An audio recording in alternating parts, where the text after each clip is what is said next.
behind the baller. My life is more than money and jewelry. My story's so crazy, dog. I said make a movie behind the baller. I went from playing sports to exotic whips. Ain't gotta tell me, dog. I know I'm the shit behind the baller. My life is more than money and jewelry. My story's so crazy, dog. I said make a movie behind the baller. I went from music exec to this podcast. Now I finally feel at home at last. Behind the baller. What's up, everybody? You are listening to a brand new episode of Behind the Baller podcast. Yes, the award-winning, chart-topping, #1 in several countries. One of them, Africa. Top 40 in America. The shit-talking, free game, unorthodox business podcast. Yo, this is what this fucking is. I'm just like sitting here staring at notes. I've been sitting here for minutes just looking at it just with a blank stare. Like, am I going to push record on this motherfucker? Yes. We got a fucking show for you guys, man. Look, this is the last episode before Black History Month is over. And if I'm going to bring somebody on that's black, better be powerful. So you already fucking know. We got my dog, Hotep Jesus, on BTB today. Yo, he's spitting nothing but fucking fire. You know what I'm saying? We're going to get into that in a little bit. But yo, a lot of people wonder, who the fuck is the Korean John Cusack? Who is he? He goes by the name of Ben Baller, not Ben Humble. For some reason, my voice woke up this morning kind of feeling, I don't know, a little off. Feels froggy, but you know what? Miles, this is what he does, man. He's going to just fix that shit in the sound. But yo, to get started, thoughts and prayers go out to Tiger Woods. That is like something that's been on my mind for like the last 3 days and just kind of fucked me up when I heard about it. I can't believe I didn't hear about it sooner. My wife, I walked in the door, my wife was like, oh, you didn't hear about Tiger? You know, I'm tired of asking you, have you heard about this? Because you always say, oh yeah, of course I know about that. Because I try to keep up with current events, you know what I'm saying? Like Andrew Cuomo allegedly sexually harassing his assistant, which we're not going to get into, but it's just fucking crazy, right? Because this man was loved in the beginning of the pandemic. And now I just think about this shit, like, where the fuck are we in this pandemic? So anyways, Tiger Woods, man, was driving. It looked like a Bentley Bentayga. I wasn't exactly sure, man. I didn't really pay too deep attention. I just saw a bunch of fucking just news, and it was crazy, right? It was the only thing that fucking broke vaccine info and all this other shit that's going on.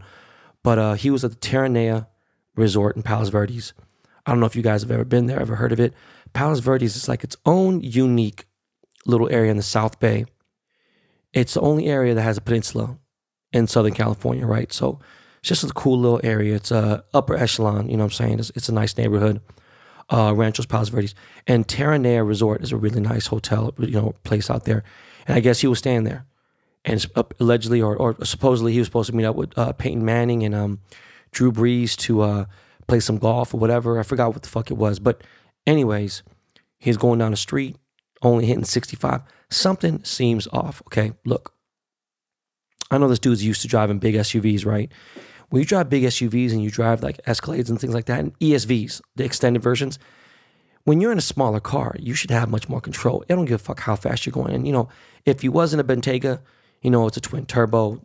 I don't know if he was in a V12 or V8, but the car handles really good, way better than a fucking... So something's up with that corner, and they had said that. But you know what? They said that he had significant damage to his legs, to his ankle. I mean, this motherfucker's been through so many surgeries. If you guys watch this special, the documentary, I just am praying for this dude to be... I know he's going to want to play, but just what's going to do to his mental, just because this dude is like, obviously like a robot and loves to have his fucking legs. But yeah, I had to start off the show with sending my prayers to Tiger Woods, man. Look, I'm not one of those dudes who's bashing him for what he did in the past, whatever, man. Fuck all that bullshit. Who I am going to bash on are the fake gurus that are on Clubhouse. So as you guys might have known in this last week, I've been more active on Clubhouse app more than ever, right? Now, the crazy thing is, Clubhouse is only for iPhone users, right? They're trying to figure it out for Android. I don't know what's taking so long.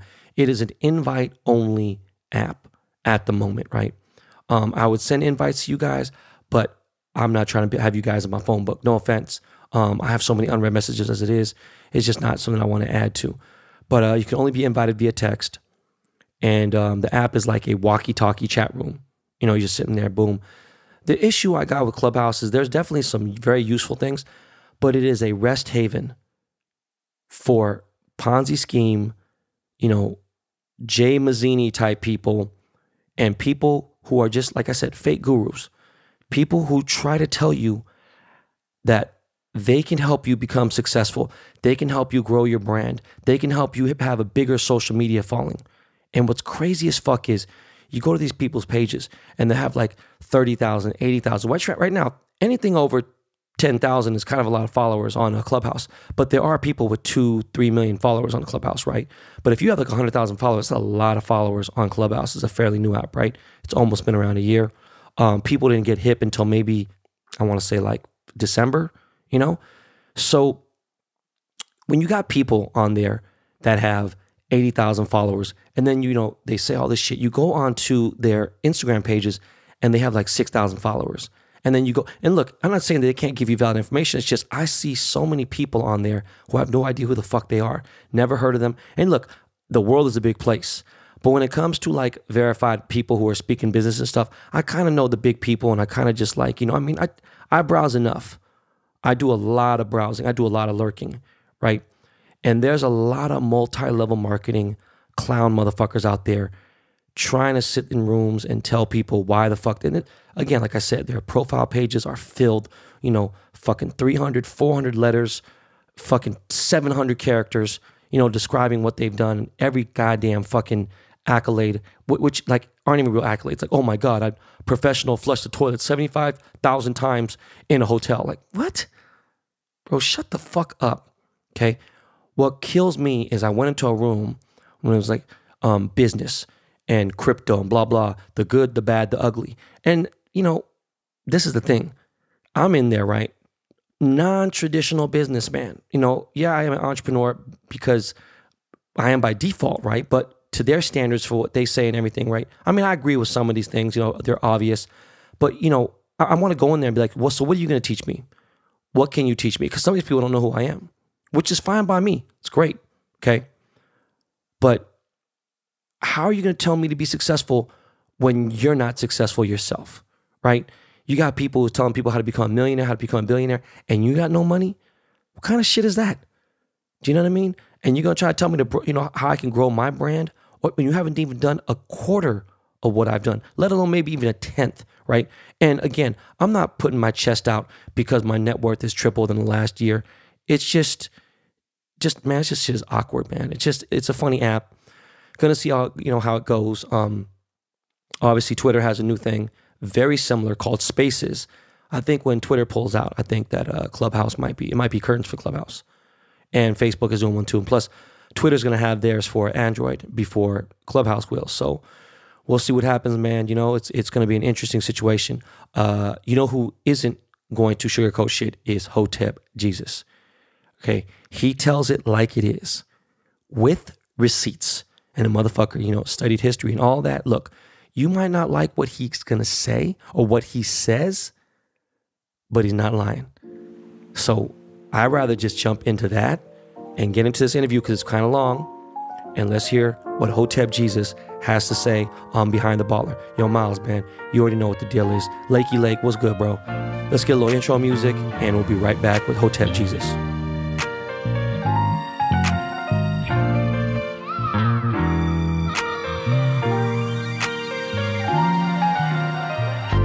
The 75-inch TV, not the 50. The ribeye, not the sirloin. Business, not coach. There are times when paying a little more is worth it. Just like there's a world of difference between the stretched out sadness in your drawers and Tommy John underwear. When you're wearing Tommy John underwear, you're that much more comfortable. So you can do everything better. That's why Tommy John doesn't have customers. They have fanatics. Because with dozens of comfort innovations, once you've tried Tommy John underwear, you're never going back. Innovations like breathable, lightweight, moisture-wicking fabric with 4 times the strength of competing brands. With over 13 million pairs sold, Men across America love Tommy John underwear because they keep everything in place. No more flopping or sticking to yourself. I rock Tommy John, and you should too. Tommy John underwear comes with non-rolling waistbands for the perfect fit. The legs never ride up, and you're covered with their no wedgie guarantee. Returns and exchanges are free, and right now get 15% off your first order at TommyJohn.com/baller. That's 15% off Tommy John underwear and loungewear at TommyJohn.com/baller. TommyJohn.com/baller. See site for details. Yo, ladies and gentlemen, you are listening to Behind the Baller podcast. We have got the guy, one of the craziest son of bitches I know that I've met recently via the internet. Brilliant, again, crazy. And I want to know more about him. And if I want to know more about him, then you should want to know more about him. Yo, ladies and gentlemen, we got Brian Sharp, aka Hotep Jesus on BTB. Yo, B, what's good, man? What's good, Joe, man? Thanks for having me. Yeah, man, this is like, I pushed a couple athletes, you know, it's like, come on, man, I could do athletes anytime, you know what I'm saying? This is a little bit more important. This is like real life conversations here, you know? I'm honored. Yeah, you know, real quick, you know, Google could tell you only so much, right? And you know, there's always a lot of things that taken out of context, especially when you're reading something. Things can be misconstrued, misinterpreted, and everything, whatever. So, you know, to start off, man, can you tell me where you were born and raised? Jersey. I'm a Jersey boy. The internet will tell you I'm from Brooklyn. My grandfather had a building in Brooklyn, but I'm not from Brooklyn. I'm from Jersey. Okay, it's so crazy. Are you on Clubhouse? Yeah, I'm on Clubhouse. Okay.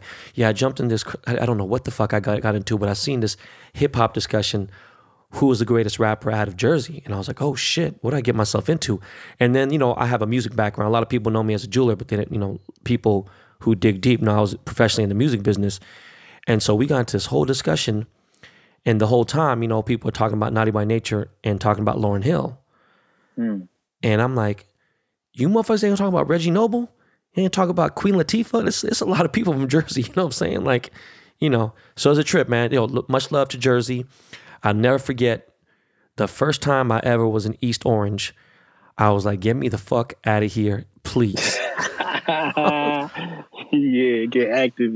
I was like, yo, what the fuck is going on over here? Yeah. So again, speaking about Google, you know, when you do a simple Google search on your name or on your moniker, right? You know, like media corporations like Fox News, they label you as like an alt-right, which, you know, I mean, again, I don't know you well enough, but like, you know, I would label you as a true blessing to social media.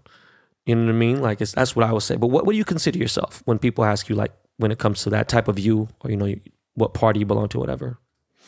You know, I don't align with any of the political parties. Ideologically, if we were to talk politics, I'd probably be more ANCAP, you know, anarcho-capitalist. I'm a Rothbardian. I don't believe in the existence of the state.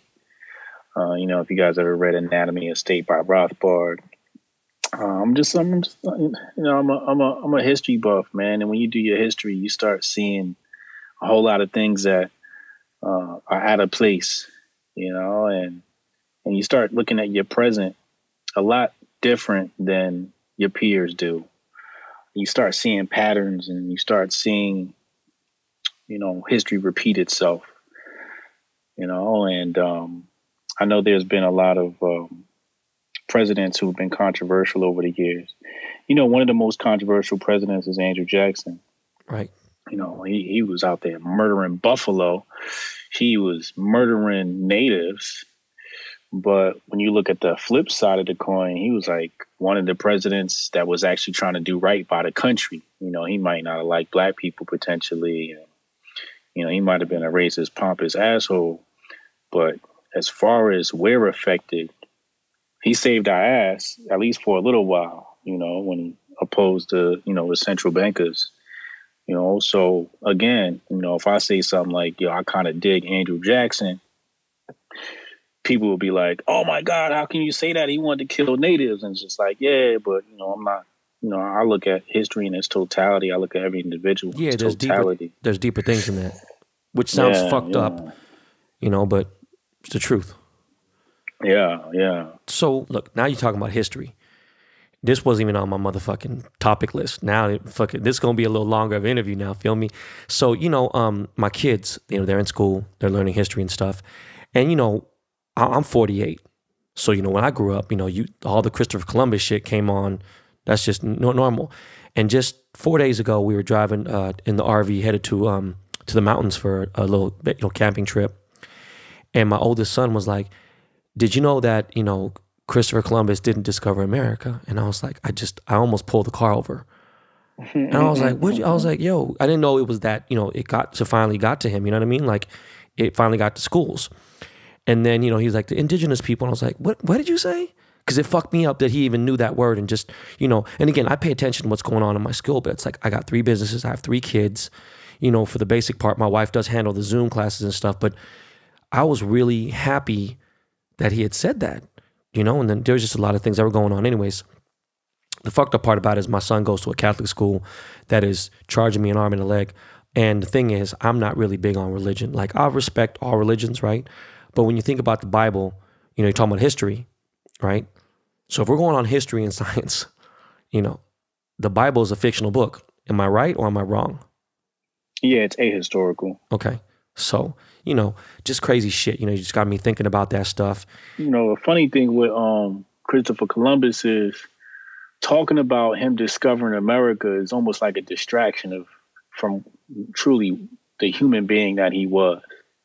If you want to understand Christopher Columbus, there's required reading. It's called A Letter He Wrote to His Financier, Decent Angel. And really, if you want to get a good grasp of who he was and the wicked man he was, you want to read that letter. That's required reading to even begin to understand Christopher Columbus's story. Did he have like a manifesto or something? It was just a letter. He's trying to report back to his financier about what he saw. And in this letter, he talks about, hey, I met the natives. This is in the island of Haiti, which is Haiti. Dominican Republic. Right. And he said when he met the natives, he's talking about how nice and generous they were. And he was like, and then I just, took them by force. Jesus Christ. So, let's get right into it. Fuck it. I saw your Joe Rogan interview, most of the parts here and there. And, I think Joe's probably one of the only shows I've never done, which I would love to do Joe's show just because I feel like the Asians he had on there are like too stereotypical still. You know what I'm saying? They ain't been, no disrespect to Dave Cho and a couple other, but like, for the most part, like, I don't think that they had, they had the more typical Asian life. Going forward, I had interpreted from the whole thing. I was like, okay. So, and I my eyes opened up. I was like, oh, this motherfucker crazy. But he might be right. I don't know. Let's see. So, from what I gathered from there, obviously, the Africans had already colonized America. Is that what you said? That right? I wouldn't say it like that. What I would say is that all life goes back to Africa, and that's based upon scientific account. Okay. But no matter where you go, you see a melanated people, you see a Negro looking race. No matter where you go, whether it's the kingdom of Hawaii under King Kamehameha in the 19th century, or if you go to the Aborigines and the Pygmies and the Australian continent, you see Black people all over the world. You see them, they discovered a 500, I think it was like a 500-year-old body Incan woman, which is obviously South America. And it looks like Tanisha down a block with braids in her hair, Right. It was frozen or something like that. So you see melanated people across the globe. And really the point is that we had traversed the globe a millennia ago and spread out. When we talk about expeditions, of course, you have people like Leif Erikson, who has visited the North American continent and the Vikings and so on and so forth. But you also have King Abu Bakari, I believe his name is, out of the Mali Empire. who led an expedition, I want to say the 14th or 15th century, probably 14th or 13th century to the Americas. So, the thing is, history likes to remove the agency of Africans, to transport ourselves, as if we were just sitting around in huts. But, at the time when Europe was wholly illiterate, Timbuktu had a university. It was like one of the universities of the world, Timbuktu, Mali. In Africa, we had the Library of Alexandria, which many of those works were burned in the invasions, and Alexander the Great pillaged. So they try to reduce our history, to being some bush people and so on and so forth. But the truth of the matter is, so going back to the letter from Cristobal Colon to de Saint Angel, in there he says when he visited the islands, these natives had boats the size of an 18-oared galley. That's the term he used, an 18-oared galley. And it's a pretty big boat. Yeah. So give me like the size, the breakdown. You know what I'm saying? Like, what would that? Give me a gauge. I don't know how many feet that is, but you figure, 18 oars would be, 18 men's, with probably leg room. Right. Stacked one in front of the other. So, you try to put that visual in your head of these guys rowing these boats. So, this is a pretty big boat. Now, what I know is that there's a lot of people today, refugees that's leaving Haiti, other islands, Cuba, etc., and coming to America on makeshift rafts. So if you have the natives back then with boats the size of an 18-oared galley, it's not hard to assume that the natives were traveling back and forth to the Americas. I mean, Florida's right there. It's only 90 miles off the coast of Cuba. Yeah, very close. Yeah. So, again, they try to remove our agency to transport ourselves as if we didn't know what a boat was. But it's right there in Christopher Columbus's own account that we had boats, and that they were black people. I'm saying in the interview, right? I gathered kind of, I don't want to mess up your words too, so you can go ahead and that's not what I'm here to do, right? So you don't think that the Africans were brought over here on boats, has like, how the history books have told us, or how Well, they fact checked me on the show. Jamie pulled it up and said only 5% of the slaves in America actually came from Africa. They fact checked me right there on the show. A lot of people was like giving me backlash, and I'm like, yo, you ain't watched Jamie fact check me like live on air, right? So it's just common sense, though. It's just common sense. Like, I never needed to look up the information to know what was right and wrong. When I got older, I started digging for the information, and I eventually did find it. But, from young, I was like, that don't make sense. Why would you go all the way to Africa to bring people here when there's already natives here? Because they teach you in America, the colonists got here and they were natives. So it's like, if you wanted to enslave somebody, and like I said before, Andrew Jackson had a war when they wanted to push out west, and he was eliminating natives. And, you have POWs, and POWs end up in camps and slaves and et cetera.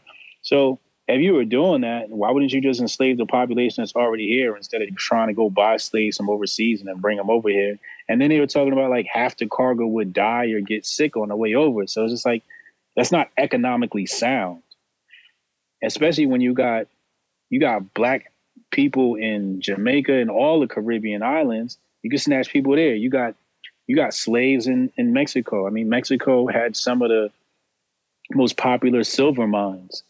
And copper mines, and they had slaves that was doing that mining. So plenty of people in South America. So break down roots to me, right? Kunta Kinte, all that was just fiction. Yeah, that's fiction. Right? And it's just telling stories. Yeah. Right. Struggle film, trauma porn. So how many years of oppression was there in America then, to your knowledge? Oppression. Well, if you ask me, America was founded off of oppression, the oppression of all people, not just black. I was talking about reparations the other day, and the red whites, I call them red whites now, or red Caucasians, the Republicans, the conservatives, I call them red whites. And the red whites, Right. The red whites, they hate that conversation. They hate when you talk about reparations. And then I flipped it on them. I said I could make a case for white people to have reparations. I saw that. And then I saw that. Yeah. And they kind of like flipped their tune a little bit because they're like, wait, hold on, like, what are you talking about now? And again, coming back to your point, you know, America was founded off of oppression of all people. For example, when you look at the colonists, a lot of the colonists were defecting and they were going to live with the natives. It was like, yo, like we're dying. You go look at, you know, it's another thing they like to say. They like to say that Africans was cannibals. And that's just not true. When you go look at Virginia had massive amounts of cannibalism because the people couldn't sustain themselves. So a lot of these people were defecting. They were going to live with the natives because the natives were hunter-gatherers and they were living well. You know, everybody ate. You know, I was watching a clip earlier of this doctor, and he was talking about average hunter-gatherer worked 12 hours a week, whereas you had a white man, and this is pre-agriculture. You know, he's talking about how like agriculture really doesn't make sense and farming really doesn't make sense, and how a lot of diseases came post-farming and post-agriculture. And it started to make sense when he said it. Never even looked at it like that. But, you know, another thing that's controversial is I tell people that black people had it good during slavery, and then people like don't understand that. But the fact of the matter is slaves were fed, clothed, and sheltered, right?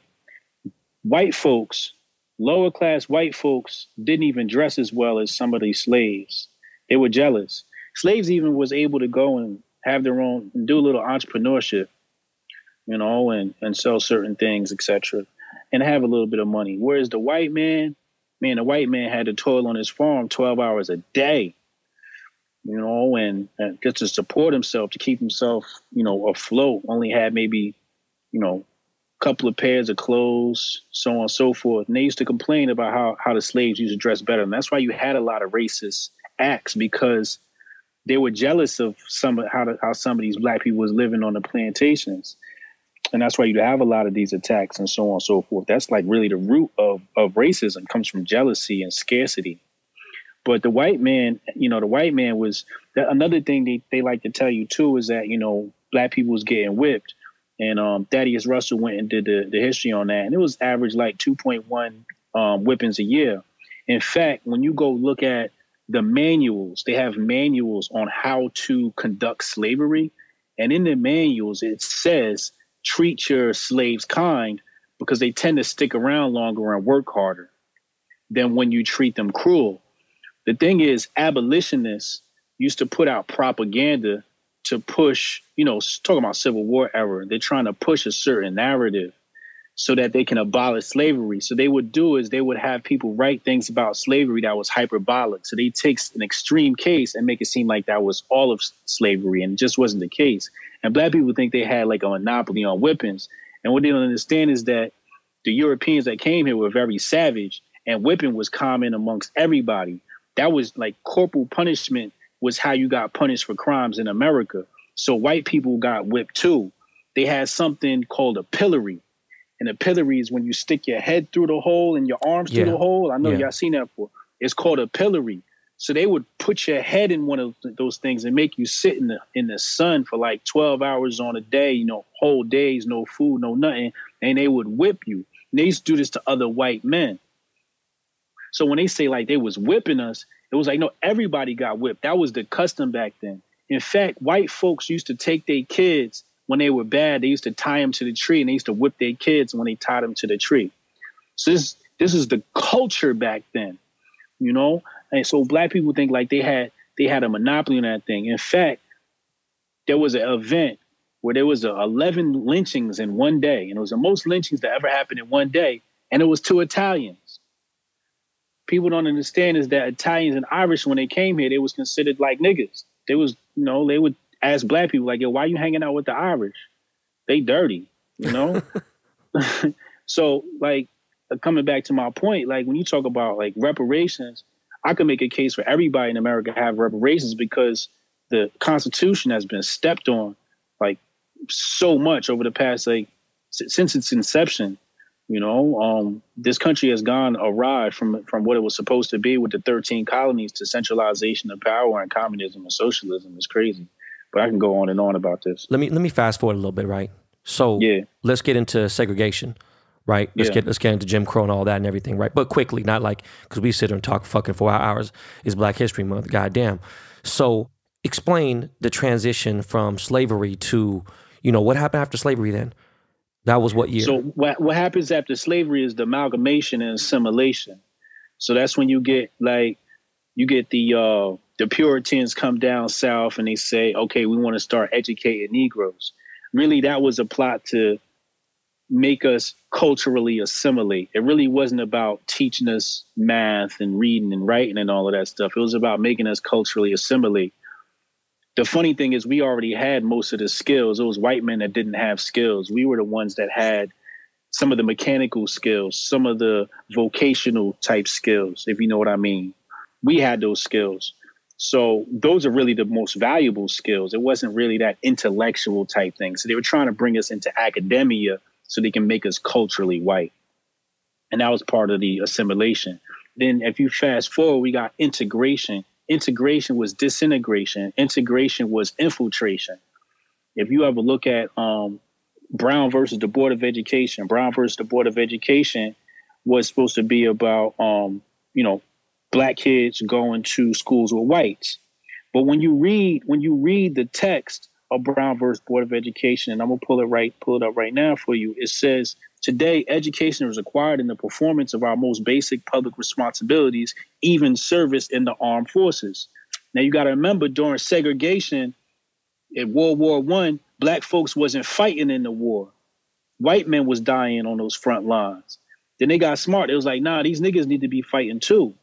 So Brown versus Board of Education is introducing Black people fighting the white man's war. Then it says, it is the very foundation of good citizenship. This is what they're saying. They said today it is a principal instrument in awakening the child to cultural values. They use the word cultural values. This isn't about education. It's about assimilation into the white man's world or the white liberal's world. And that's really what integration was about. Okay, so let me ask you a question real quick, right, bro? Did you go to college? No. Okay. I went. I ain't graduate, though. Right. And look, there's nothing wrong with that at all. So this is the thing that now that you got me thinking. Okay, so I had a conversation with you about an hour ago, and I told you, what did I grow up with all my life? Do you remember what I said? Was it Jewish and something else? I said blacks and Jews. That's why I grew up Blacks all my life. Blacks and Jews, yeah. So I played ball, right? First Asian in my university history to ever play college basketball, football, and get recruited, get a scholarship, and I listen to hip hop, most of the things I was into was, obviously from Black culture, right? Now, when I became a freshman, when I got in school, I was heavily influenced by different things, older people, I respect my elders. And, I decided to check out a couple frats. And, I pledged a Black frat, okay? Small chapter and everything. When I look at history and I think about things, obviously some of the things that, that were embedded in my head is, from Kappa Alpha Psi Fraternity Incorporated, they were founded January 5th, 1911 by Elder Watson Diggs and Byron K. Armstrong. I'm thinking 1911. Okay, hold on, wait a second. Segregation like a motherfucker was happening back then. So obviously, and the Alpha chapter was at Indiana University, which I'm sure Indiana was a racist. There must have been a gang of motherfucking, all kinds of crazy ass peckerwoods going through there, right? So now, how the fuck were there frats going on during 1911? How the fuck were the fraternities go? How was, and but Martin Luther King was Alpha Phi Alpha. Like I'm old enough. I'm older than you. I'm old enough to remember, even in the late 70s. I'm old enough to remember to see people be treated fucked up. Through 80s. I'm talking about like, you see it now, but I'm talking about like really see it. Like I dealt with it. I dealt with it. So I know. So like it's just, of course you have, but I'm saying like, I'm just thinking, how the fuck did you have a Black fraternity? Because the history books is lying to us. They're making it seem like the white man had his foot on our neck to the point where we couldn't do shit.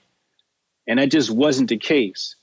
Was there trouble? Was there problems? Was there racism? Was it Jim Crow? Was there violence? Hell yeah. There was a lot of nasty situations that was going on.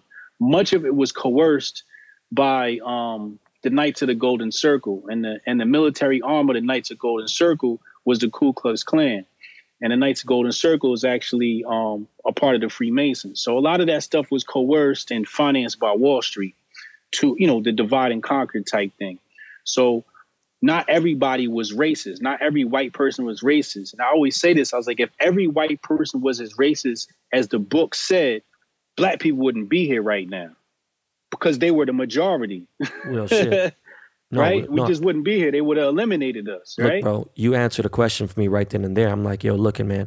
And I never thought about it, and I'm not high right now. I smoke weed every day. I took my nap already, right? Like, I just thought, like, wait a second, hold on. This has been in my mind for, 30-something years. Since I pledged and thinking about it, boom. And, I've watched all kinds of different historical movies. Again, these are movies, though. Love Spike Lee. I'm just saying, watching Malcolm X and certain things.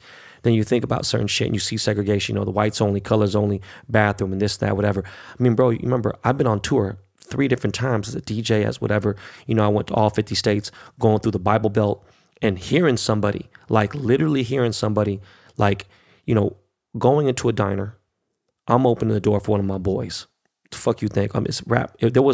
I could count on my hand how many white rappers exist or how many non-black rappers existed. That would be even Latinos, whatever, right? There was very few. So I opened the door and this guy, typical Billy Bob, the flannel shirt, you know what I'm saying? Fucking like the whole duck hunter looking motherfucker. And he's like, hey, Chinky Winky, we don't do that around here. And I was thinking like, bro, it's 1995. What the fuck did he just say to me? Like, and what he meant was I shouldn't open the door for the black guy, right? I'm thinking like, this is some crazy shit. So I'm like, yo, let's fuck this dude up. And the host, we're in South Carolina, the host said, hey, Ben, do me a favor, man. You need to go inside the bus and you need to shut the fuck up. And I was like, what? I was like, bro, I'm not shutting. He goes, bro, going. And everyone's like, man, you need to chill out. And then I was like, yo, bro, why don't we go over there and bust these motherfuckers up, bro? He's like, bro, look, I'm your host here for the radio station. I just want you to understand that the Klan is active over here.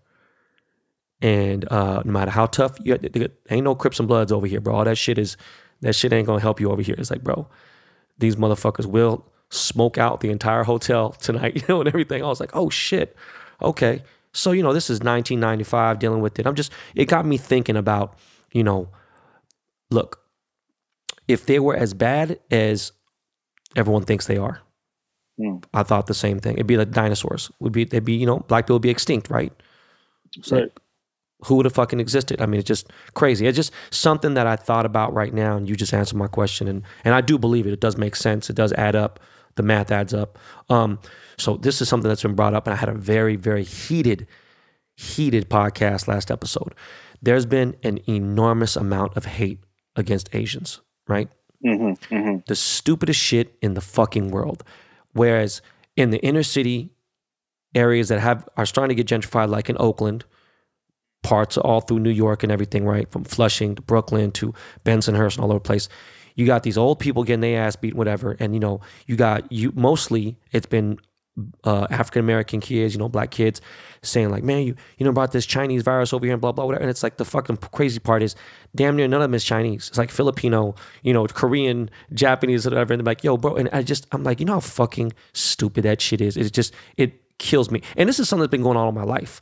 How many people were in the hip hop business that were Asian when I was in the 90s? Nobody, playing ball. Nobody. So what do you think? You don't think I saw all of that? But what I'm getting at is to see Andrew Yang and Olivia Munn, and I endorsed Andrew Yang, and I feel like a dumb fuck for endorsing him. And like, and hearing Olivia Munn, and like people are like, yo, the awareness is big. How come you're not talking about it on your page? And I'm like, you know what, man? I'm all about it. If I see anybody attacking an old Asian, if you attack the old white lady, I'm fucking you up. Like, the fuck is you talking about? But to hear the reasons why Andrew Yang had these things to say, and I'm like, bro, you are so disconnected from the youth, from the streets. Like, how the fuck is you going to talk about any of this shit? You guys are talking about laws. You're talking about, oh, by the way, on today's town hall meeting, we have this guy, we have this guy. Oh, this was the first Korean person in Congress. Motherfucker, I don't give a fuck about that, dude. Who is in the streets, bro? You trying to talk about the police getting new laws? That shit ain't gonna do nothing. Oh, we raised $80,000 in Oakland to protect the old people. Look, man, all it takes is one black person getting killed by one of these people, even though they're wrong for whooping on this person, and they're gonna change it into a whole different thing. So let me ask you this. Who is doing the violence against, what race is doing the violence against these Asians that you're seeing? It's mostly black people, yeah. All right, so check this out. Let me show you the rules. The other day they had a march in New York. Asian Lives Matter. But the march was against white nationalists.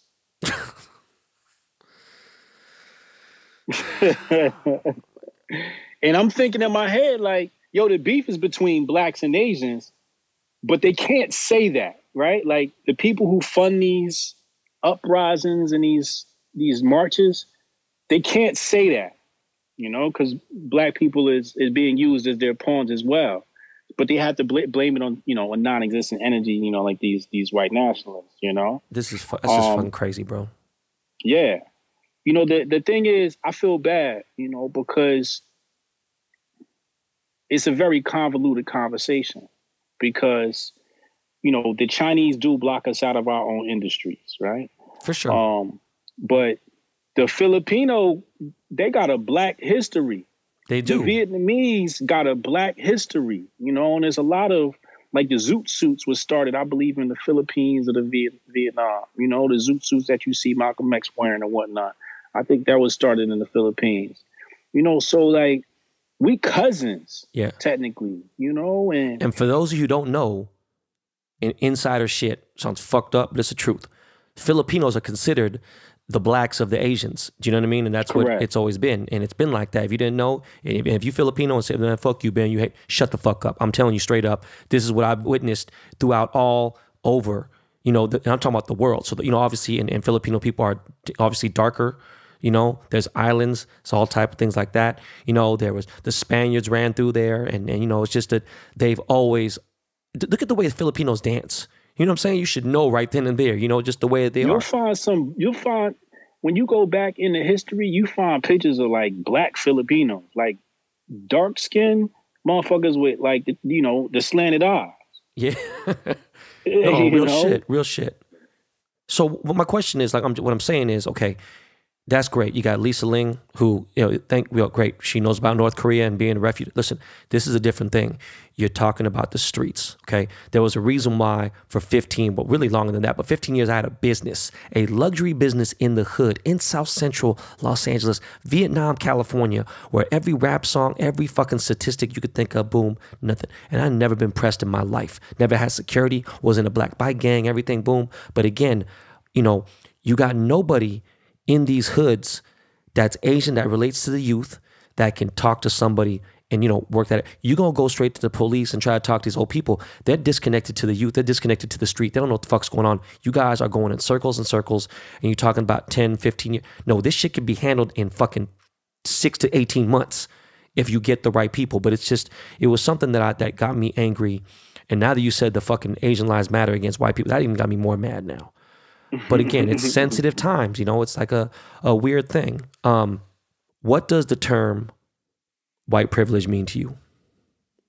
White privilege is when you get to control media, Hollywood, big tech, and all the major industries, not hire black people, then blame it on Earl down in South Texas.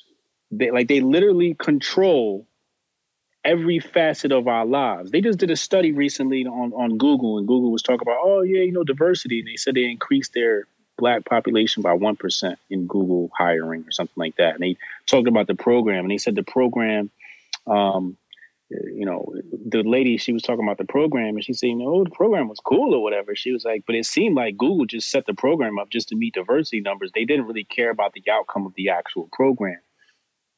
White privilege is being able to be racist and then blame it on people. Jesus Christ. So there's two different types of racism. It's powerful racism and powerless racism. Now, the blue whites, they got powerful racism. The red whites got powerless racism. You see, the most a red white could do is call you a nigga, right? They could hurt your feelings. But the blue white, they could hurt your pockets. Right. When you go Google me, That's not the red whites that's trying to slander me. That's the blue whites. Right. They have that monopoly over media where if you get out of line, they try to destroy your career. They try to destroy your reputation. The red whites don't have that power. They don't even care that much. They just want to drive their Chevy truck, go hunting and fishing once a weekend, and be left the fuck alone. Right. So when did that fucking transition of power happen? Because when I think of Ronald Reagan, right? And there was never a transition. Damn. That's the biggest lie in history, that there was a transition. There never was a transition. Because technically, you know, I've been a Republican. I've never, you know, anytime no one's asked me, I've said it. This is what it is. Boom. They're like, motherfucker. It's like, no, I just personally, I don't like Donald Trump. You know, that was just my thing. So when people say, damn, wait a second, you're a Republican? Why the fuck, you know? And people always affiliated wealth, power on the red side from what I knew, you know, growing up. But when I really realized what's going on right now, I mean, the blue is where, like you said, yeah, they coming for your neck. They coming for this. They come for that. You know, it's crazy. But going back to white privilege, right? I got a name for you, right? And I just want you to, what's the first thing you think when you hear the name Kyle Rittenhouse? What do you think about that? Fucking national hero.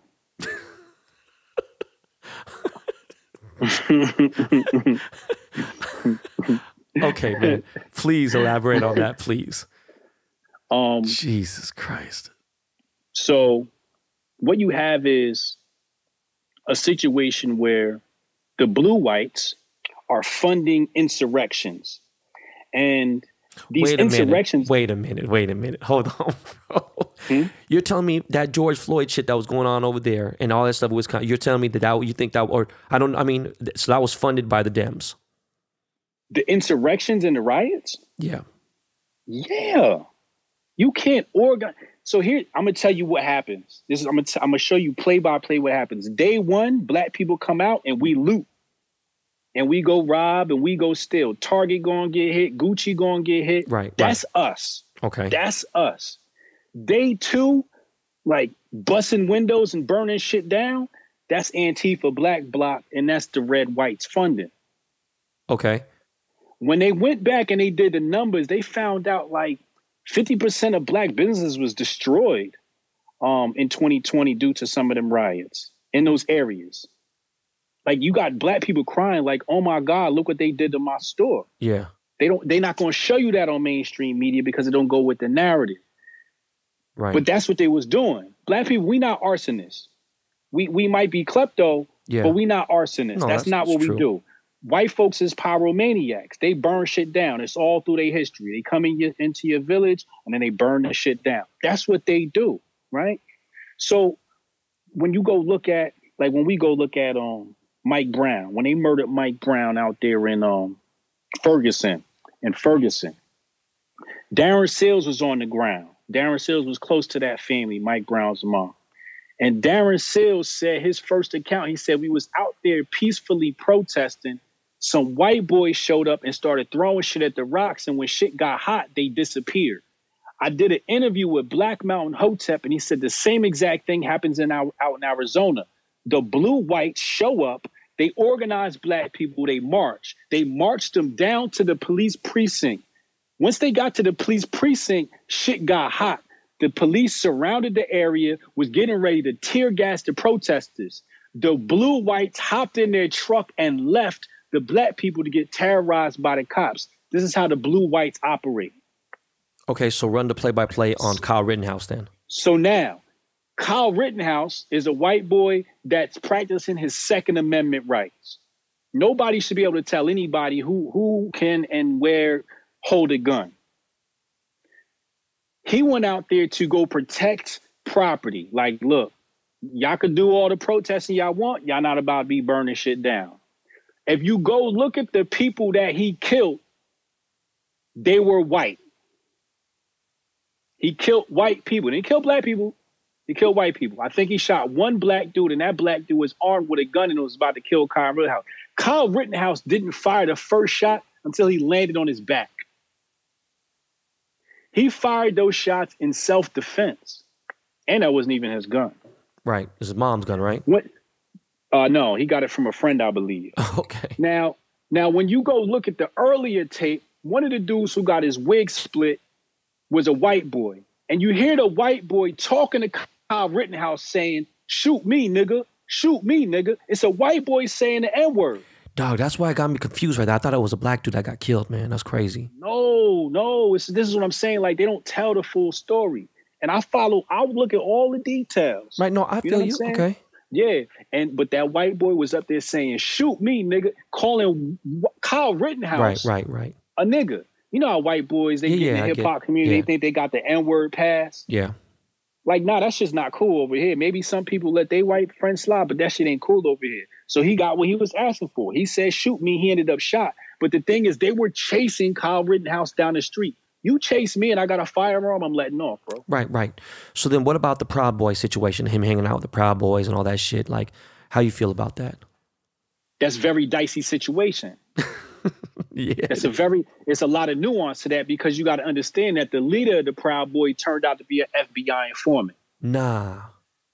The leader of the Proud Boys, that Cuban guy, ended up being an FBI informant. Right. This came out later on. This came out after the 6th. They picked him up actually the day before the 6th, and that's when the story got exposed that he was a former FBI informant. So we already know that story and how that goes. God damn. Now, you got to understand that the Proud Boys started out with Gavin McInnes, and Gavin McInnes abandoned the movement because it turned into some more wild shit, right? Right. But it started out as something other than what the media labeled it to be, right? It became sort of the juxtaposition army to Antifa. So it's white boys fighting white boys. And what I always tell black people is, when white people is fighting white people, mind your fucking business. Stay the fuck out their business, man. That ain't got nothing to do with us. Everybody like, oh, look at the Proud Boys. Proud Boys ain't touched their hair on near black person. Okay, so then hold on. What about them Proud Boys that was harassing the black people in D.C. and all that shit? You didn't see them that was doing fuck with them girls, them 2 girls and all that, and pushing people and all that crazy shit? Wait, D.C. when? This was just recently, you know what I'm saying? Like right right before the insurrection, when they're all in D.C. During the 6th. Yeah, right before that.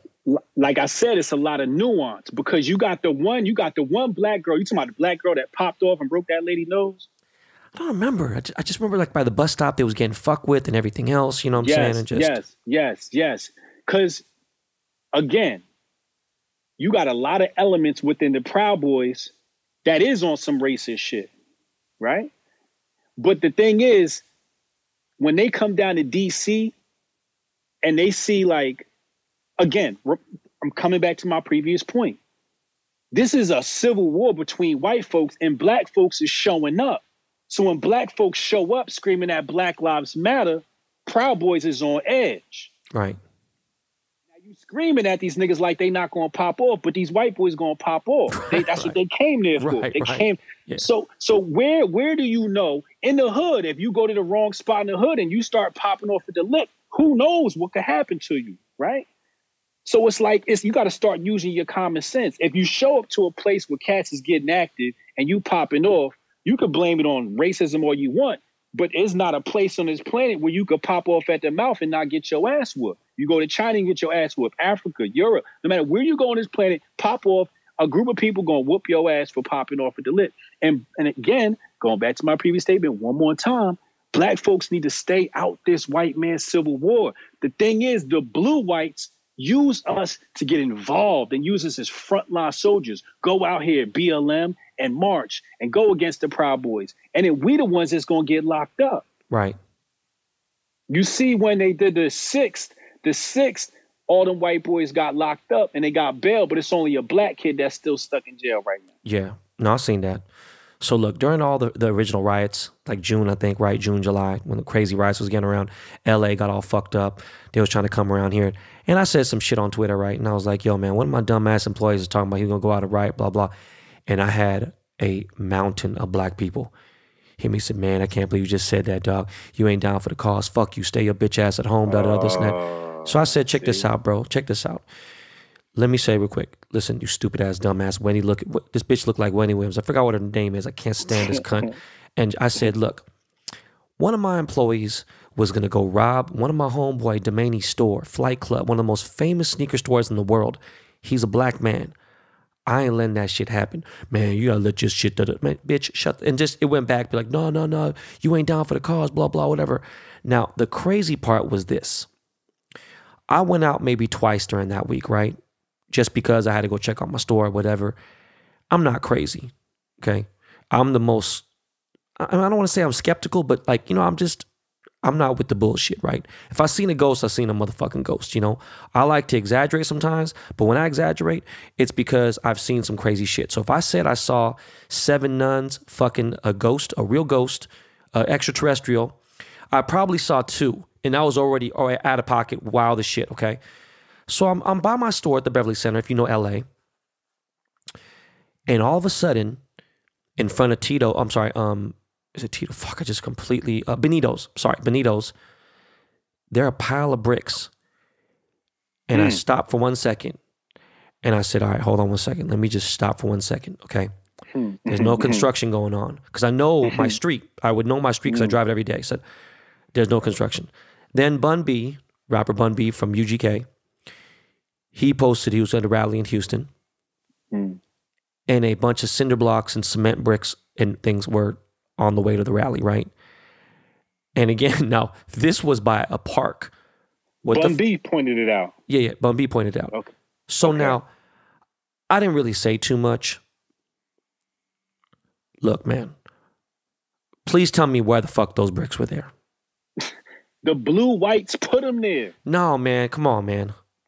The blue whites, this is what they do, man. They've been setting us up since the beginning of time, dog. Since the beginning of this country, they've been setting us up to fight they dumbass wars. They set us up to fight in the goddamn Civil War. You ready for this? Bun said, hey, in his video, he said, hey, bro, don't pick up them bricks, man. They looking for a reason. Now, it was a bunch of Mexicans, bunch of white crazy ass people throwing shit here and there. And when I seen it, I took off because I have a nice car and one motherfucker throwing shit at me. I'm like, let me get the fuck out of here. You know, motherfuckers just hate that. I'm like, look, sorry this shit's going on, man. Let me get the fuck out of here, bro. It's ain't my business, boom. But I did see enough to see about maybe 7, I want to say they 19, 23-year-old, you know, fair complexion, all young black dudes. And one dude said, hey, don't pick up that motherfuckers. What you mean? We got to no, bro. Don't pick that shit up. And I heard him say it. And I said, what you mean? Hey, he goes, bro, it's too easy. It's too easy, bro. And then I seen them go and fuck up a store, whatever. But one of the dudes, the older dude, was telling the guys, like, hey man, that ain't us. You know? And the whole way home, 17 minutes I'm driving home, I said, who put those bricks there? I don't want to think. Yeah. I'm just wondering why. The blue whites. Yeah, just that's weird. The blue whites. What if it was the red whites though? What if it was the red whites? It could be. Yeah. I'm not gonna say it's not. I'm just saying I hang around enough red whites to know that's not how they move. Okay. Yeah, I don't really hang out with them. So like, I mean, yeah. I be around them. I watch them. Like, first rule when you a black man, you got to study your enemy. So I study the blue whites and I study the red whites. And I know their history better than they know their history. Right. And I know how these motherfuckers move. That's some blue white shit. All right. As fast as you can, please explain what the fuck Antifa is, bro. Antifa is the Bolsheviks. If you know anything about the Revolutionary War, go look up the Bolsheviks. They're basically the military arm for the blue whites. Spell that. Bolshviks. Bolshevik in Russian means majority. You had the Mensheviks and you had the Bolsheviks. Bolsheviks means majority. Mensheviks means minority. Okay. This is going back to late 19th century. So Antifa's not left or right, correct? Antifa's left. Oh my God.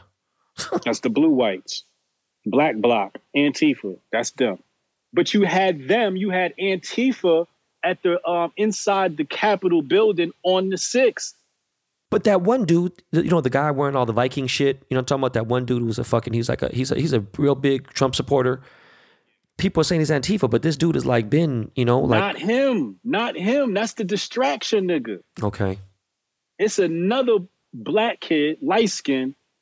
Again, FBI informant type shit that was at BLM, you know, they got him at BLM, you know, whatever, little events and shit. But he was at the, what's the name? There's black niggas that was inside. That was BLM. That shit, man, this shit is chestnut checkers. You know the funny thing about the six to me is everybody knows that there's a system of white supremacy, and everybody knows the neck. I'm not going to say the head, but the neck of white supremacy is the United States government. And we had the red whites outside the Capitol building ready to storm on the neck of white supremacy, and black people defended that shit. They said, oh, how could they go attack the Capitol building? You now on the side of white supremacy? Because they told you the red whites was bad. Again, mind your fucking business. This is white people business. But did you see that black dude that was inside the Senate, inside the Capitol? This motherfucker was inside Congress. He had his hat to the back. And I was like, what the fuck is this dude doing here? Right? Yeah. And actually, what is your opinion of the whole end result of that insurrection, that whole situation that went down in there? Like, just all that craziness. Hold on. The lady who got shot, she died, right? She got shot twice, right? She was shot by a government official? Or was she shot by one of the rioters? Government official. And then another security cop or a cop where someone got died as well, right? Potentially. Okay. I can't say for certain. Okay. And so, hold on. Now I'm confused. I don't think there was any blue whites up in that motherfucking Capitol. You might not think that, but it was some blue whites up in that motherfucking Capitol. Okay, but it was mostly red whites though. The blue whites is the ones that made it possible for the red whites to get in. You got to remember the red whites love police. We had one of our own agents on the ground there. And they was saying like, yo, they was just cussing at the cops, calling them oath breakers. And then the cops had pepper sprayed them. And then like them niggas had to dip or whatever. But red whites love police. Right, they do. You got a clip where the police opened the gate for them to come in. I saw that. I almost feel like it was a movie. Like I just feel like it didn't make any sense. Here's the biggest scoop of the whole thing. Donald Trump asked for 10,000 National Guard troops to be there on the 6th, and Nancy Pelosi vetoed it. Donald Trump asked for 10,000 National Guard troops to be present on the 6th, just in case there was violence, and Nancy Pelosi said no. Then turned around and said Donald Trump was the cause of the insurrection and wanted it to happen. Meanwhile, she said there wasn't enough protection. Meanwhile, she vetoed the well, yeah, I didn't know she vetoed it, but at the same time, I mean, that motherfucker Donald Trump did say like, "Hey, man, let's march up there and da da da da." That's not what happened. Did you watch the impeachment trial? You didn't watch the impeachment trial. The second one or the first one? The second one. No, I didn't watch the second one at all. You see, you got to watch Thursday and Friday because his attorney was playing the full clip of them videos, and when you watch the full. As a matter of fact, they broke into the Capitol before Donald Trump even took the stage. Damn, you know what? I was wondering on the timing on that. They broke into the Capitol before Donald Trump took the stage, dog. Them is all lies, man. What are your thoughts on Candace Owens? Shorty getting her money. She's somebody. You think she acting, or you think she really about that red life? She doing what you're supposed to do when you don't give a fuck. You know, in the Hotep community, you got something called the 5%ers, started by Class 13X. Class 13X, you know about the 5%ers, right? Of course, yeah. All right. So the 5%ers is the righteous. The other 10%, what they do, they take advantage of the 85%, right? Right. She's part of that 10% that's woke. And it's like, well, I'm going to help these niggas because if I try to help these niggas, they going to say I'm the problem. It's like me, Hotep Jesus. I speak up and I tell truth to power on history and niggas is calling me a sellout. Right. Because I'm one of the 5%ers. I know what's going on. I'm trying to help these niggas. Candace is smart. She like, I'm not about to tell these niggas the truth when I could get paid. So she playing the game, using the right, trigger words and getting paid. Yeah. For those of you who don't know what he's talking about is early on in the K-Town Hustle series when I first started this podcast almost 2 years ago, I broke down, it was only recently that I hired a U.S. Marshal to be private security. For the most part, anytime I ever had security in my entire life, there was all FOIs. That would be Fruit of Islam. So, I've been around 5%ers for the last 30 years. Carry on, bro. So that's Candace. Sometimes she says shit. And look, I didn't say she was stupid. She obviously knows, I don't really rock with chick. You know, there's certain things, but I don't rock with a lot. I don't fuck with Tommy Loren and fucking what's the other Kaylee fucking McEnany, whatever the bitch's name is, and anything. Because I mean, I blatantly said this chick was talking shit about Donald Trump, and then she becomes his secretary. Just weirdo shit. I'm not really about that, bro. I'm not about like. Yeah. I mean, Candace was a never Trumper. Oh, she was. Candace Owens was a never Trumper, dog. She was talking shit about him, talking about grab women by the pussy, you know. She was an extreme leftist. Oh shit, I didn't know that. Yeah. And then she got canceled for her doxing website, and that's when she switched teams. Damn. So what do you think about, you know, all Kanye West thoughts? And this is a friend of mine, right? And, you know, all his thoughts on the slavery was a choice, him running for president and just all the shit and whatever. And he's going to try to, you know, run again in 24 and everything. Like, just your general thoughts on Slavery was a choice. Slavery was a choice. That's why we free. We chose not to be slaves. When you go look at the island of Haiti, Toussaint, he led a rebellion. Sam Sharp in our island of Jamaica led a rebellion. They chose not to be slaves. Today in America, we're all slaves to the banks because we choose that shit. Right. So why are black people so mad at him for saying that? Because they gotta be.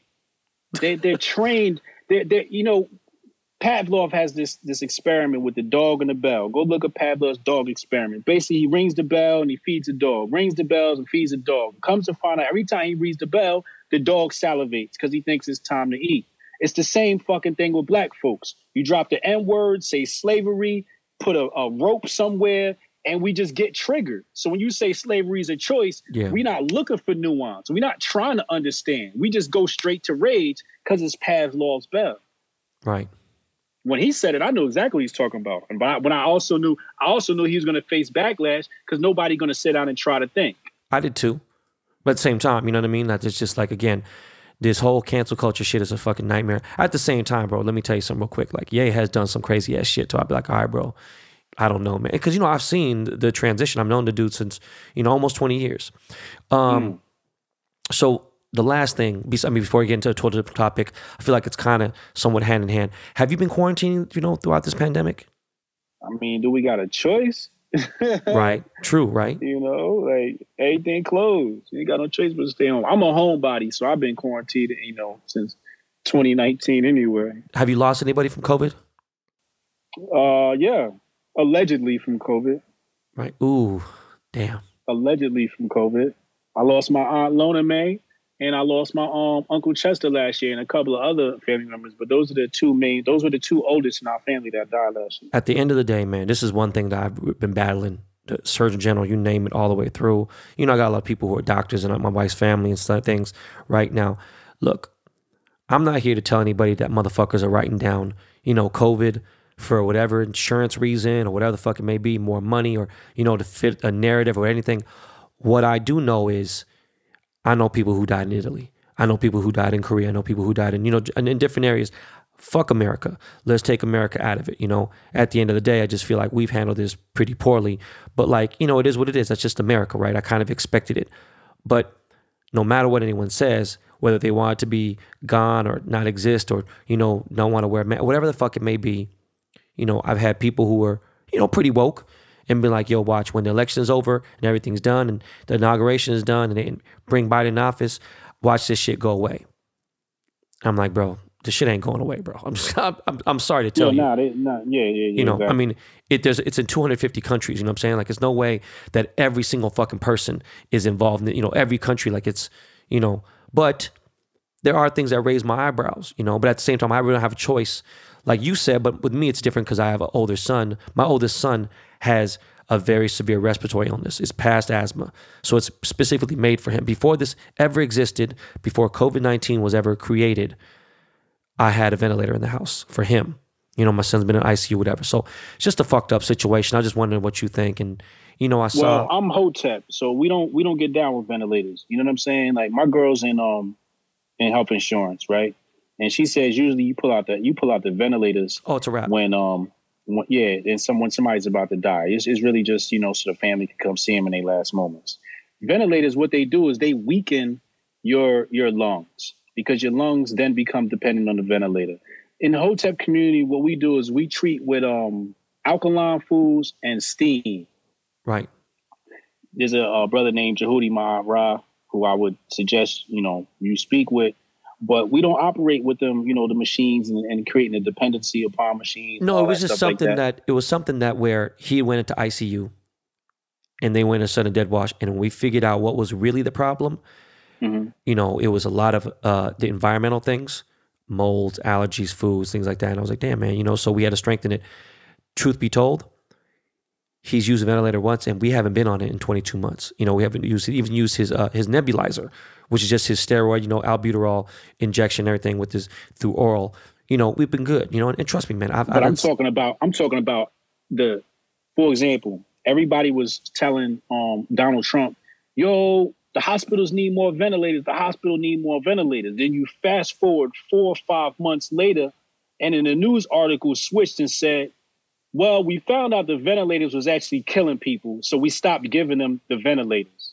After they blamed Trump for not bringing the ventilators. Meanwhile, me and the Hoteps was telling people, yo, don't let them put your old folks on them ventilators. Yeah. You know what I'm saying? So let me tell you this real quick. Look, 2 weeks ago, my wife's uncle passed away. Talked about it on the show. There's certain times where I think it's at 50-50, right? You'd be like, okay, well, it could help them, boom, but then from what I had noticed from the people I spoke to, it pretty much that's a wrap. When I found out that Ricardo, my wife's, uncle was on the ventilator, I was like, oh, he got on the ventilator? I was like, he's late 50s? Oh, he's a wrap, he's done. And she's like, don't say that. And I was like, babe, I'm telling you right now, with what he's got, diabetes, this, that, whatever, and they put on the ventilator, look, he is 6. And then sure enough, in about 30 hours, he passed after he got on the ventilator, So I get what you're saying. The hospital is anti-science. When you go in a hospital and you're sick, what do they give you to eat? One of those things they give you to eat is these terrible food, but they give you these little things of apple juice and orange juice. That shit ain't nothing but artificial sweeteners. That's sugar. Corn the syrup. Leading cause of cancer is stress. The second leading cause of cancer is sugar.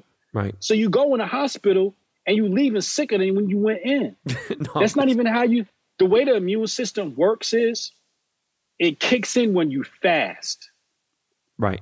That's why you see all these self-help gurus talking about the power of fasting, because that's what happens. It kicks your immune system in overdrive. You're supposed to fast and get a lot of liquids in your body. You're not even supposed to eat because when you eat, it pulls the vital life force or the energy out of you in order to digest. So the body can't even use that energy to heal you. Right. The hospital is anti-science. I had COVID. Oh, you did? I had COVID, dog. I was in Las Vegas for CES last year. Around all them Chinese cats. Yeah. It was that's Consumer Electronics Show. I was around all them Chinese cats. The day I got back, I felt weak as shit. Like I couldn't even stand up in the airport. I came home. I was sick for 2 weeks, dog. I landed on a Thursday. I did my podcast that night. The next week I did my podcast, and I haven't missed a week of podcasting yet. I sat through COVID and I treated myself through COVID because there's certain things I know about the body and healing that most people don't know. Hot baths, essential oils, water, not drinking store-made fucking orange juice, and fasting. I ain't eating no soup or nothing like that. I was fasting. I was sweating that shit out. That's the other thing they do. Your body gets a temperature when you get sick. Well, the temperature is raising the heat to burn the virus out of your body. Yeah. But what they do is they give you medicine, right? They give you medicine to drop the temperature, and the virus is like, oh, thank you. Now I get to play free. It's anti-science. You know what's crazy is the people in Korea, one thing they were doing before all this other shit they were figuring out, whatever, any kind of fucking medicine, whatever, boom, they were just giving them insane amounts of vitamin C and obviously in a very high amount of water. And, other people mistook that for, oh, let's give them orange juice. Like, no, motherfucker, we didn't say orange juice. We said straight overdose of vitamin C with straight alkaline water. Straight pure water, boom. Don't drink shit out for 2 weeks, boom. And, the doctors in America said, well, we don't know, who knows. But I'm talking about, like, let's say, for instance, there's 2,000 milligrams. That's a lot of vitamin C, right? Like in an emergency pack. I'm talking like 35,000 milligrams in a day. Like they were overdosing them with vitamin C in Korea, and they were giving them, I mean, Korea's handled it for the most part, pretty well. And the water in Korea, Jeju Island, you're talking about great spring water, and there's just, and Korea was been on carbon water and alkaline water and all that shit way before America was. Anyways, just fucking crazy, man. The whole situation's fucking nuts. I'm sure you're obviously a fan of Dr. Sebi, right? Yeah. Yeah. Rest in peace, man. Great dude. Alkaline diet, yeah. Yeah. So, because this is a business podcast, and we've been talking about everything but business, except, like some historical shit, right? How is it that you earn a living, right? I mean, I assume obviously, you have a podcast and things, right? But since I'm a newer follower of yours, right? I've only seen mostly political views and tweets about men being too soft, overall lack of masculinity, things like that, right? So, I mean, what is it mainly that, because you're a very bright person, so I'm assuming. I have a program every Saturday of students that I teach marketing to. It's about 20 students I have in there. That's a $1,300 a year package or $200 a month package, depending on how you want to pay. Right. I'm an author of 2 books, and I do marketing consulting. And I've been saving my money over the years. I've been investing. You know what I'm saying? Do you fuck with crypto at all? I got money in a BlockFi account, growing 5.7% interest right now. Nice. Like I know money, you know what I'm saying? Right. Like I know money, like I know the history of money. I know money. I know how to get money. I know how to get rid of it. I used to be a mortgage broker. Like I know money, So I earn a good living just off of being me. Plus, I got the YouTube, and we get a couple of racks off the YouTube every month. We got the Patreon popping. And nice. The thing is, like my lifestyle is subsidized because Hotep Nation is a nonprofit organization. So that runs itself. That's not coming out of my pocket. So anything Hotep Nation does comes from our donors. You know what I'm saying? So, so that corporation runs itself. I got a Bitcoin company. I got an AI company, and we got an investor for that company. I got an iPhone app, and it's just I got a couple of just other streams that just keep money coming in. I see you got a lot of avenues, brother. So I was just curious. You talk about the book, it's all masculinity, right? Mm-hmm. Look, man, I saw the headline. It says, how to make women submit. Okay. So this is a business podcast. Like I said, my fans, my listeners of this show are very loyal. They'll go cop that motherfucking book, bro. Right. But can you at least drop one gem for my listeners about that book? Like, how does the average Joe get? I gotta drop 2. So how does he get the girl? Well, again, so let me just go focus on my gems. Women are the apex predator. A lot of men don't want to hear that because they bitch made. You know what I'm saying? Like some of these niggas got fragile egos. When you say women are the apex predator, they feel insulted. But only a man with, or only a bitch will feel insulted. Man, we don't let like words bother us. But women are the apex predator. They really hunting us. Every girl I've ever been with came at me. She shot a shot at me. You know what I mean? Like women at the end of the day are the ones that, they're the ones that have to grant consent. You know what I'm saying? Right. So they're in control, and you got to understand that. The other part of it, I got a chapter in my book called Equilibrium, and it's really about staying in your zone and staying in your focus. Women like focused men. Women like accomplished men. Women are attracted to power and money. Women are after the age of 25 are hypergamous. So you got to just be on your grind. If you on your grind and you keeping your nose clean and you focus, the women come to you. That's a no-brainer for sure. I mean, to me at least, you know what I'm saying? I'm a successful man, so I mean, I feel like that's... Women hate a thirsty nigga. Yeah, man, that's for sure. Should a man feel insecure about a woman who's much more successful than they are? Nah. Not at all. Why would you feel insecure about that? Like I know dudes who they work at Best Buy, but they make decent money because there's commission, so they do really well. And then their girl is had some crazy makeup tutorial shit go viral, boom. Now the girl's making $2 million a year, and now the guy feels like a bitch. And he's like, yo, man, and he starts acting crazy. Yo, what you got motherfucking dudes in your DMs?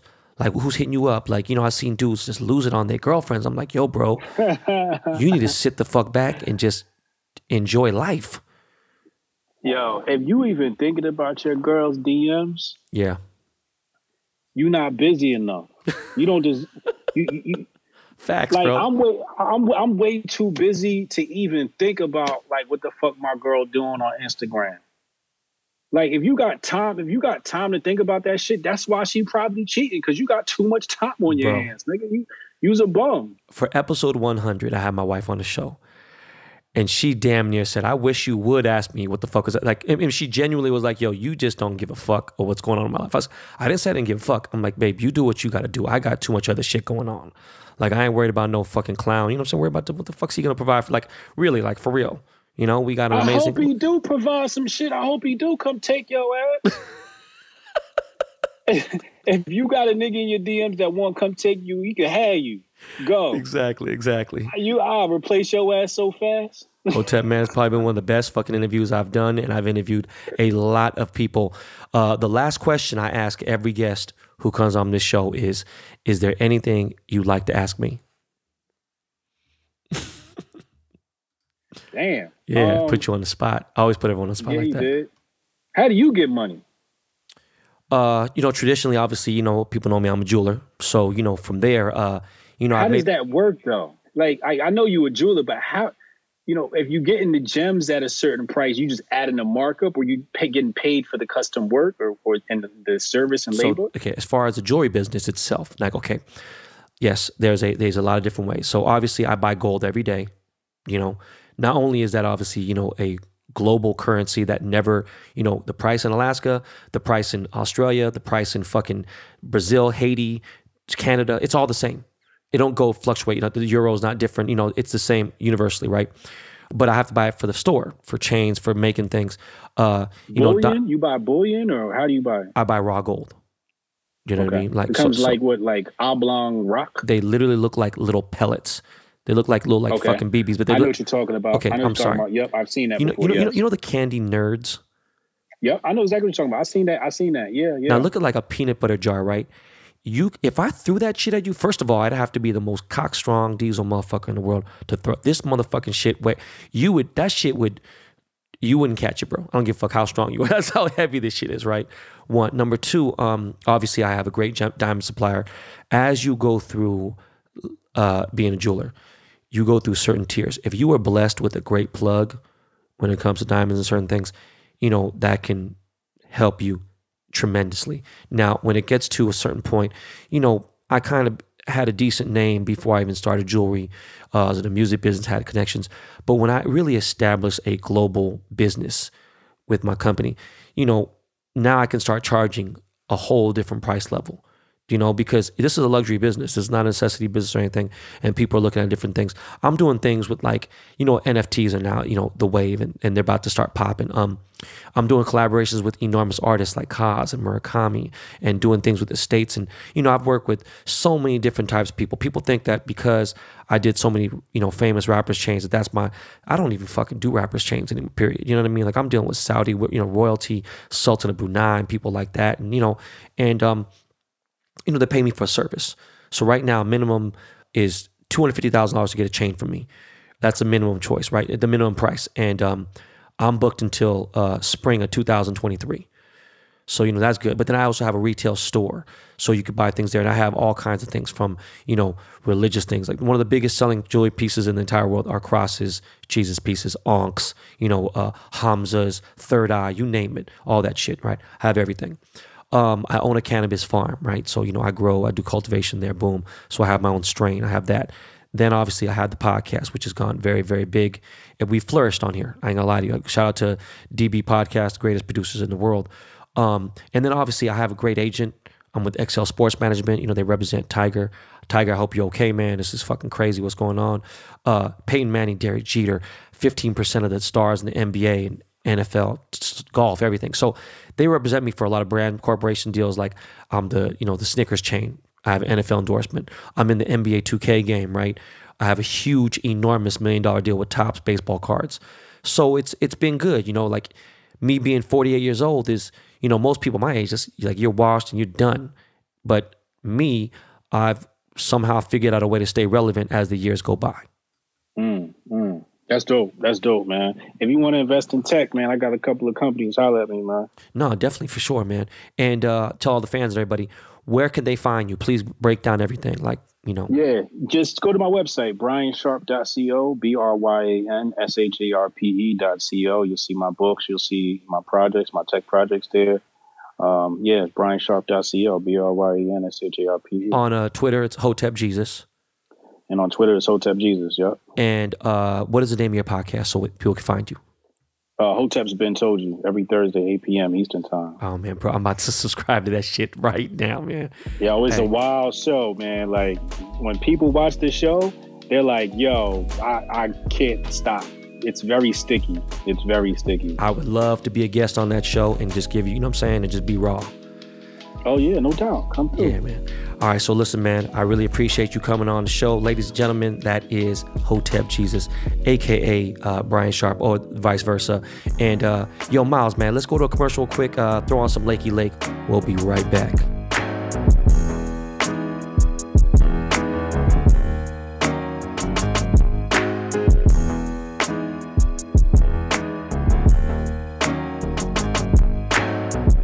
So I just thought about this. It's weird. Every time I come out of a commercial, nothing, I always say it's fucking crazy. It's like clockwork. This is what, episode 161? I would say that I think on 140 episodes or more, I've said that. Right? So fuck you. Anyways, yeah, I'm headed out of town for privacy reasons. I don't want to give anybody a head start or nothing about where I'm going. But I go bury my cousin this weekend.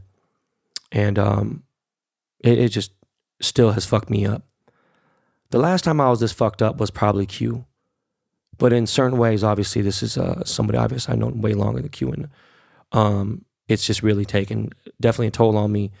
And it's just had me feeling weird. And just even when I think that everything is all good, right, with Bitcoin breaking 55K and whatever, it just doesn't really matter, right? It's going to be weird. Another thing, too, that's making me feel awkward is I obviously figured I'd be a pallbearer. Not that it really matters. I'm just saying it's just obviously, one of his closest people to him.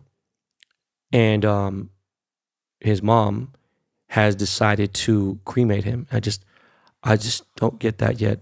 I'm just not a big fan of cremation. I don't know, man. I just feel like, man, it's just such a fucking weird thing, Like I don't know what it is. I'd rather be a skeleton. And I think I've said this on here right before that I've been petrified of death. I've been obsessed with fear of death.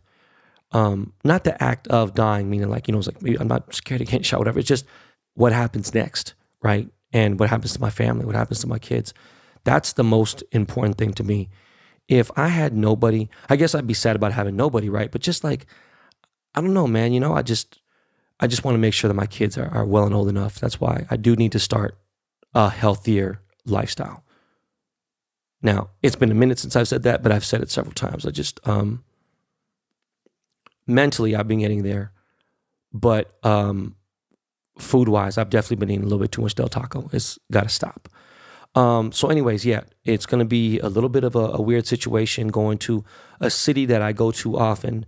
And I'm going to be obviously talking about on the weekend wrap-up how it was to fly, what it's like to, fortunately, I'm going to two small airports, not big airports. I'll be at two small airports, but I'll be going to talk about it because I haven't flown in exactly a year. So I don't know. It's going to be strange, man.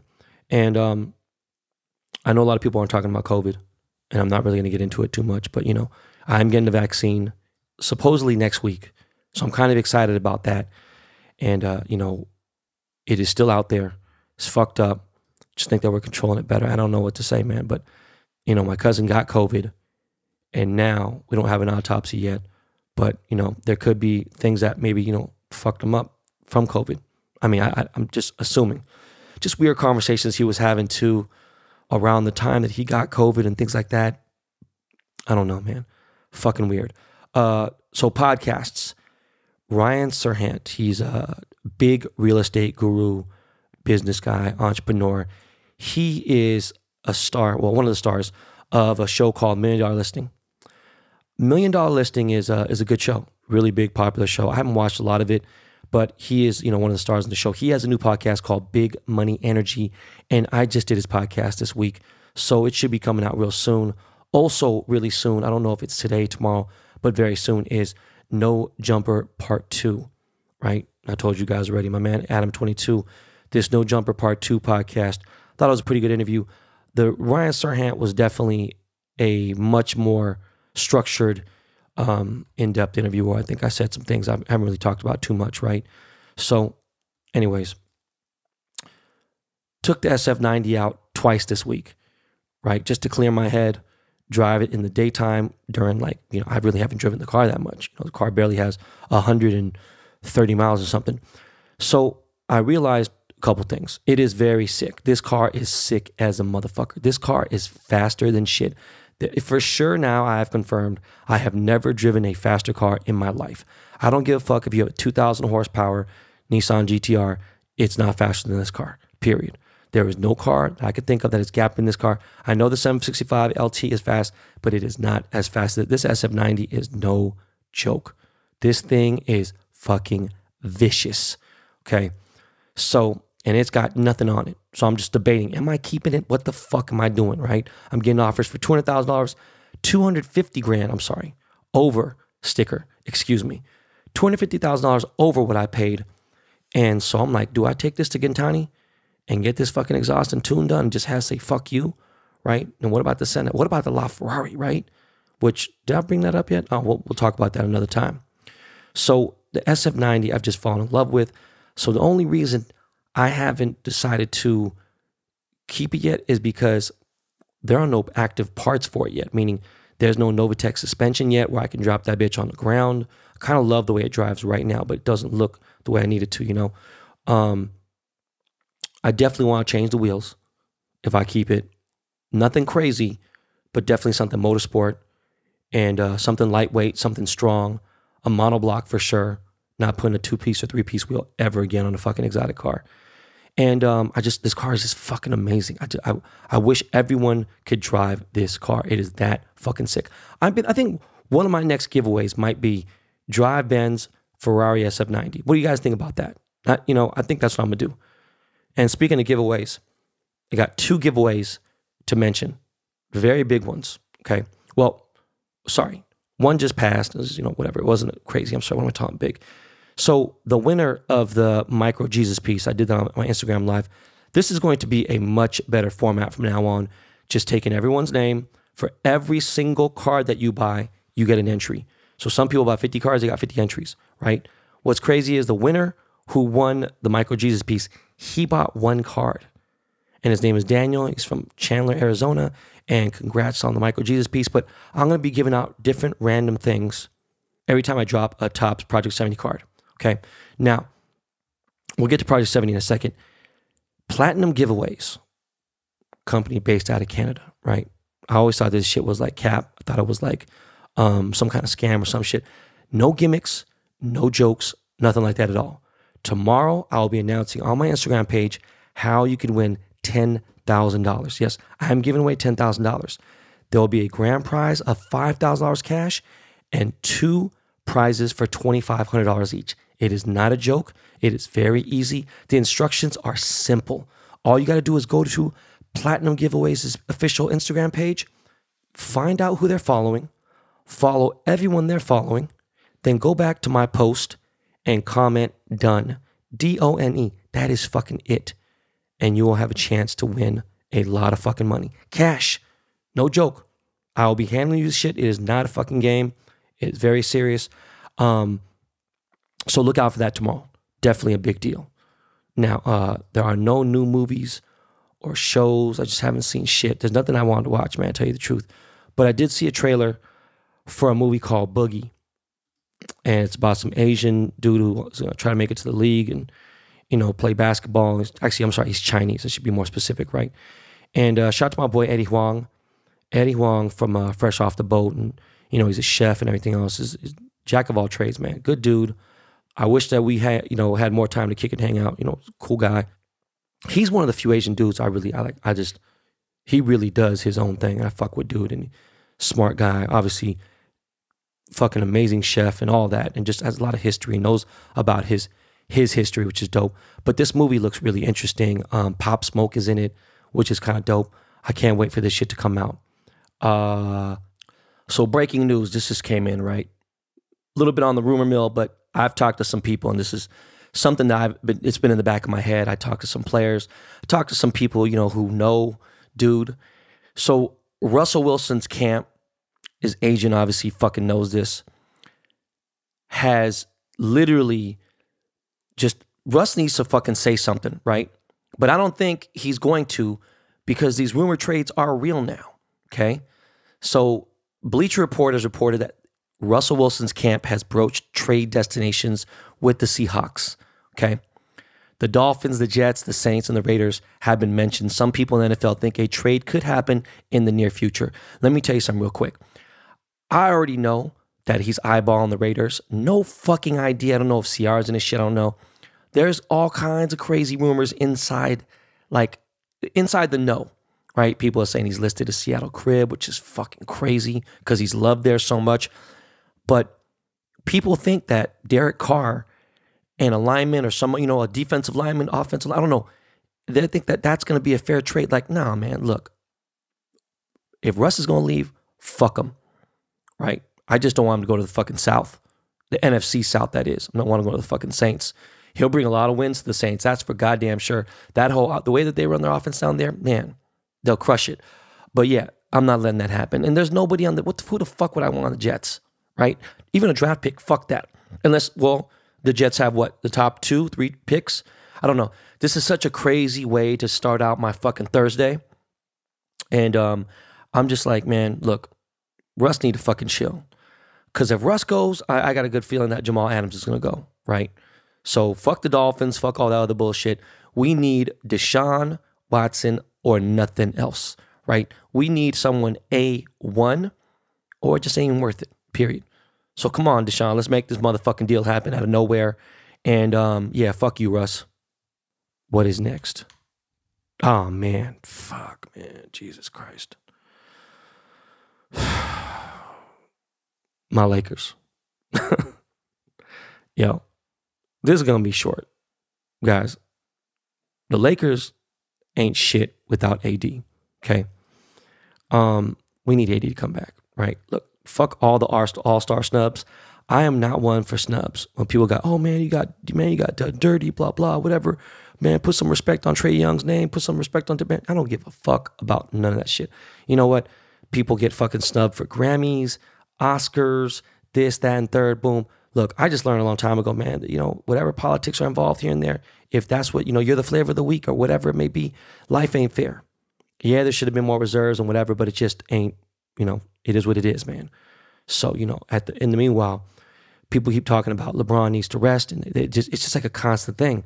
If he has played the game this long, and I can't believe I'm fucking defending LeBron, and he's publicly said, look, I don't know why the fuck you guys are putting this narrative out there.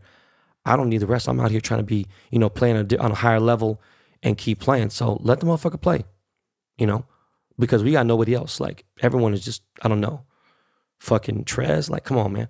THT started last night. Like, that should tell you everything.